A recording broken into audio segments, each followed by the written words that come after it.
Walang takas ang dalawang lalaki sa isinagawang operasyon sa Aroroy, Masbate dahil sa paglabag sa Republic Act 10591 o Comprehensive Firearms and Ammunition Regulation Act.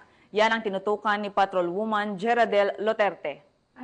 Dalawang binata matapos makuha ng hindi lisensyadong baril, bala at patalim sa loob ng isang KTV bar sa barangay Bagauma, Aroroy, Masbate.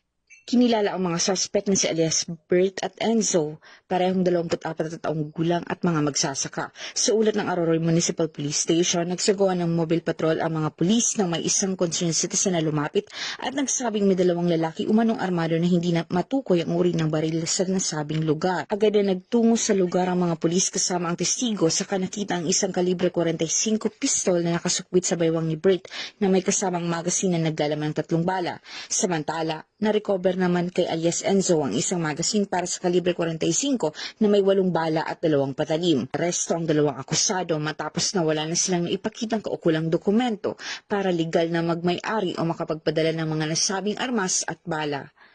Sila ay idinala na kasama ng mga nakumpiskang ebidensya sa Aroroy MPS para sa wastong dokumentasyon at kaukulang disposisyon. Mula dito sa Legazpi City, Albay, ako ang inyong PNM correspondent, Patrolwoman Jeradel Loterte, alagad ng batas, tagataguyod ng Balitang Pulis.